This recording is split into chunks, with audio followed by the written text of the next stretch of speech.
Deus ao mar o perigo e o abismo deu, mas nele é que espelhou o céu. Fernando Pessoa. Tal sentença do poeta português encerra da melhor maneira a relação, situada e ordenada pelo divino, do mar com o céu e das águas com os ares. Segundo Titus Burckhardt, em seu artigo Da Sacralidade das Águas, a água, a substância dos mares, se assemelha à alma, enquanto o ar, os ventos, sendo esses remetentes ao céu, assemelharem-se-iam ao espírito. A qualidade anímica da água se traduz no fato de esta, nas palavras do próprio autor, assumir todas as formas sem perder sua pureza. Assim como a alma recebe todas as impressões e segue todas as coisas, tudo isso enquanto permanece fiel à sua essência. O espírito, por outro lado, se traduz como o ar, em razão de ser o sopro divino, aquilo que supera e vai além da mera vida anímica. O consórcio entre o ar e a água, entre o céu e o mar, portanto, é o casamento alquímico de toda a existência cósmica. O abismo, referenciado por Pessoa na estrofe, entendido aqui como a materialização da profundidade embutida na água, o seu caráter de ilimitação e de amplitude, envolve todo o simbolismo originário e de volatilidade das águas, cuja associação com o feminino já foi explicada no vídeo A Lança e a Mulher. Conforme dito naquele vídeo, a água é associada com o nascimento, já que sendo a mulher o portal pelo qual a alma vem ao mundo, esse portal que representa uma passagem, um fluxo, uma fluidez, só pode ser demonstrado em um ambiente aquoso, no caráter imanentemente corpóreo e amorfo da água. A correlação da água com o nascer não se dá apenas em nível humano, mas também em nível cosmológico. Inúmeras culturas, civilizações e religiões, como os hindus, os gregos, os nórdicos e os abraâmicos, identificaram a origem do mundo a partir da água, de onde todas as coisas adquiriram forma e limite, passando a integrar uma nova ordem criada a partir do devir aquático. A água, ou melhor, os mares e os oceanos primordiais, assumem aqui um caráter primitivo, ou mesmo primevo, em razão da ressonância entre os sexos, soar forte entre os mares e os céus. Explica-se o fascínio quase que universal dos homens pelos mares, pelo desejo inconsciente de assumir uma postura vertical, seja descensional ou ascensional, ante ao infindo horizonte pelágico. Essas atitudes do princípio masculino, e portanto também do homem, ante a essa imensidão feminina representada no oceano das infinitas possibilidades, pode-se verificar apenas de duas maneiras. A primeira seria um ato de desistência, de imersão, no qual o homem opta por entregar-se às marés e a mover-se conforme os ditames do devir, no qual ele não resiste aos cantos da sereia, criatura essa cujo símbolo é a melhor representação do amálgama da mulher com o marítimo,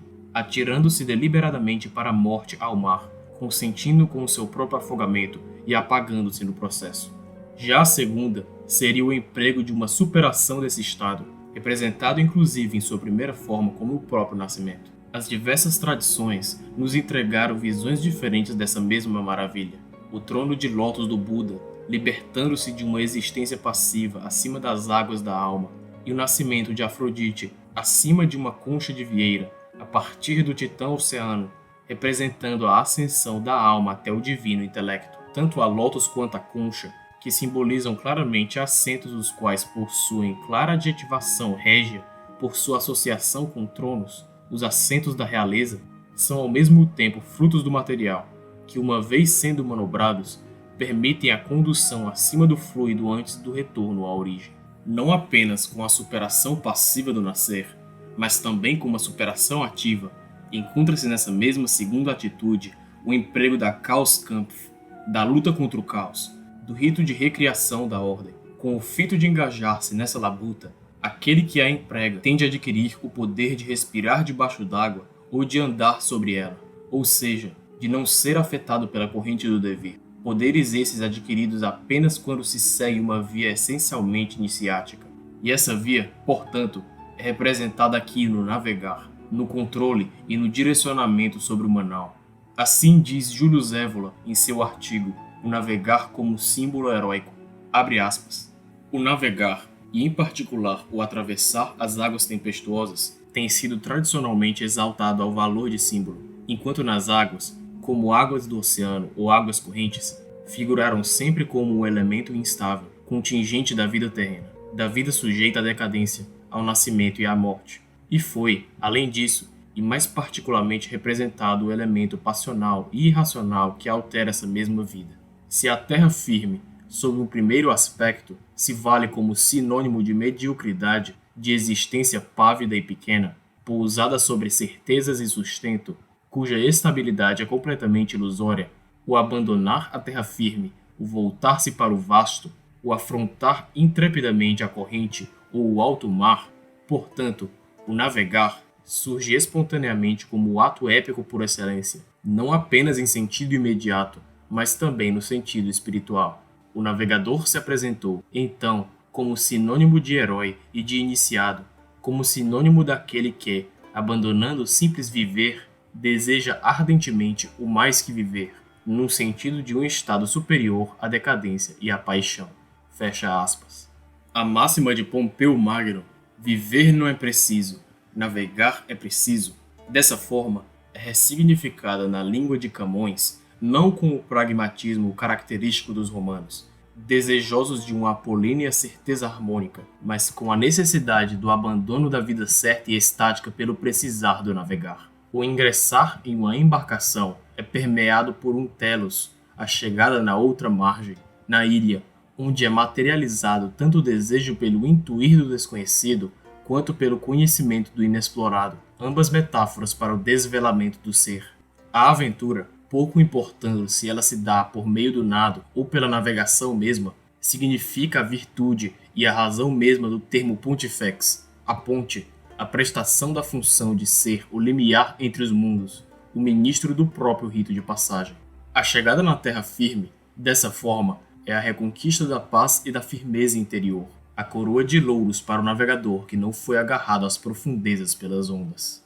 Apesar de, inerentemente, a ligação de uma terra conhecida a uma estranha necessitar de uma certa ordenação por parte do comandante da embarcação, uma vez tornando-se conhecido que há do outro lado, o fascínio pela novidade pode pervertê-lo. Tal é, no fim das contas, a razão de a navegação em muitos casos ter se verificado em paralelo com o comércio, com o intercâmbio de bens das mais longínquas localidades. A natureza anárquica das águas dos mares e dos oceanos encontra paralelos no fluxo das trocas, do escambo, do dinheiro, o qual é de difícil mensuração e de controle quase impossível. O navegador que, para sobreviver e encontrar a realização, consegue resistir às investidas das ondas e das marés do mar exterior, tem de cuidar para não ser rendido pelo metafórico e monetário mar interior, tornando-se dele dependente, como muitas das sociedades talassocráticas, as quais afogaram-se na soberba e na luxúria que precede a ruína. O atracar em uma nova terra e o fundear em novos mares, para os que verdadeiramente os compreendem e não se permitem perder os rumos no redemoinho dourado, não guardam uma carga unicamente material, mas senão espiritual. Na chegada ao Jardim das Hespérides, em Avalon, em Magmel, na Ilha dos Amores e no paraíso terrestre, ressignifica-se o atingimento do plano supra-humano, a versão marítima da chegada no polo, que toca os céus a partir da terra, numa vida para além das contingências do nascimento e da morte. Já a perpetuação e a exportação do fogo sagrado, originário da terra dos pais, ritualisticamente preservado e transplantado para um novo solo ultramarino, para mais uma vez estender suas labaredas e fumaças aos céus, é o símbolo da verdadeira colonização que dá ensejo à fundação de novas pátrias, as quais hão de dar nova forma histórica ao mito. A navegação é também uma metáfora para a governança,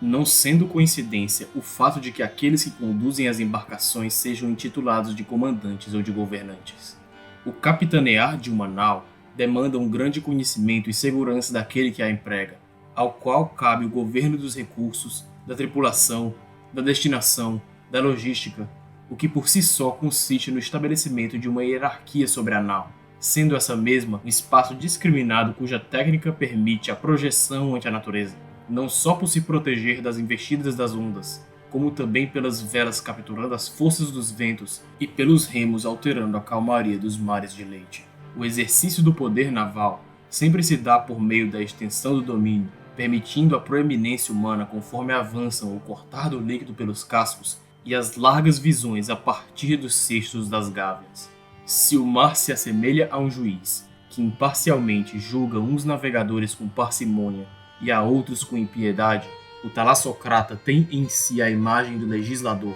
pois não obedece à lei dos mares, mas sim contra ela contesta ao estabelecer a sua própria lei, tornando-se não mais seu servo, mas sim seu senhor. Aquele capitão que falha em governar o mar, perdendo o duelo contra o azul titânico, será garantida a misericórdia de salvar seus tripulantes, com a cláusula de que afunde sempre com o navio. Mas aquele que emprega, mesmo na maior das tempestades, grandes obras valorosas, se vê da lei da morte liberto, sempre em torno dos favores de Vênus.